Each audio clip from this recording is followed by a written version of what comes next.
Hello and welcome to another modelling video. This is Alan from the Man at YouTube with another model video. Unboxing, building and reviewing the new 4D models Jagdpanzer IV, a Chinese manufactured budget model line mostly used for educational purposes and covering mostly Chinese or historical subjects, sometimes anatomy, animals, weapons and other mechanical equipment. This is a bit different as it's a 3D puzzle with large chunky injection molded parts.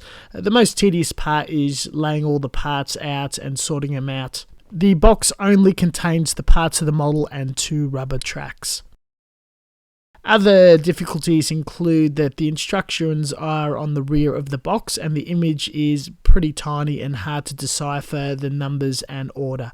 They snap together and very difficult to come apart, but the fit is quite tight, leaving a minimal seam. They come apart to where all the rivets join up, making for a realistic assembly. The first step, assembling the hull in many small click bits, is infuriating and time-consuming. Was not a particularly fun process, and you have to be incredibly careful in what order the parts go into, which is not deciphered by the instructions, as interlocking the incorrect parts can lead to a third part not being able to slot in. I would have to cut out the little tabs and slide it in with glue via force. With all the negative aspects set aside, this is an incredibly cheap and accurate model on the market, and very quick to put together if you're fielding a wargaming army or wanted a quick project. A little extra bit of detailing can occur, such as drilling out the gun barrel and adding stowage, though the proportions, the wheel wells and the overall look is a far cry from the earlier offerings from 4D, which would only retail at a couple of US$.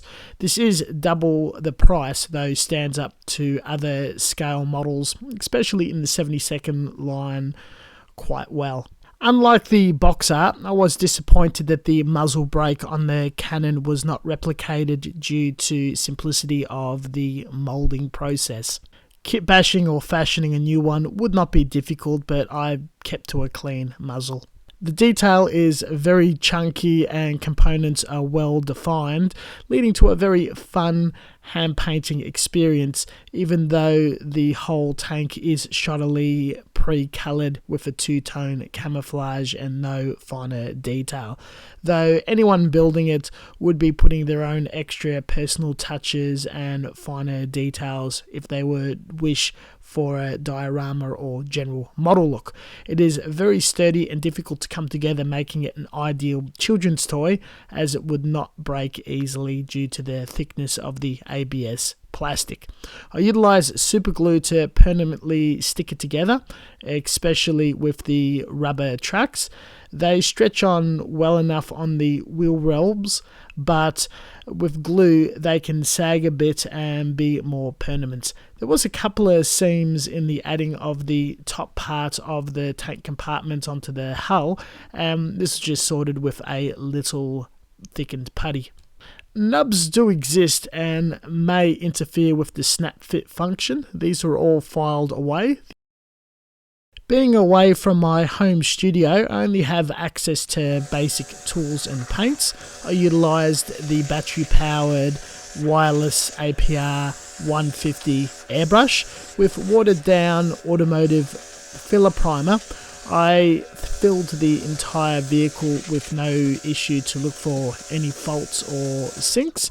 Besides a few minor issues, it popped out quite nicely.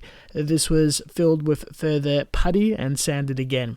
I had a line of Tamiya and Gun's acrylics from more than a decade ago when I was younger and from some friends, and did a 3-tone yellow, buff and desert yellow scheme to get a color gradient looking camouflage dark yellow, and thinning the paints down a little further, managed to get camouflage soft edge green and oxidize red with this airbrush by spraying very slowly with a very thin paint. I only had access to red paint and mixed a little bit of brown and darkened it further with pigment to get the correct tone. Didn't want to order or buy some special paints, as this was just a very quick and easy mental build while being in lockdown. The APR 150 airbrush is a bit trickier to control than other airbrush systems I've used, and it just took a bit of patience, more thinner and slowing down to get a soft edge scheme. In the past, I haven't been too successful in getting thin lines, shading and further detail, but I'm getting more confident and skilled with this method of airbrushing without using a larger controllable compressor. The rest of the details were hand painted with acrylics, the tank tracks, burnt iron, German grey for the wheels, and various colours for various details of stowage. Allowed 24 hours for all the acrylics to fully dry and chemically harden. Weathering has taken place with further thinned down Tamiya accent colour black. Some water slide decals from a leftover project were dredged up and soaked in water. It's disappointing that there is no markings or stickers with this kit. Slid on and covered in a little bit of floor polish. The whole project got a dusting of lacquer, Mr. Hobby, flat base, rough and clear flat. Pigments using a makeup pencil and makeup set to dirty up the wheels, darken the red and weather it up was successfully stuck on and executed, with a final coat of Mr. Hobby Base Smooth. And we're done. Due to my current circumstances, I'm building all 6 from the set in rapid succession, and the novelty has worn off. It's still an excellent model.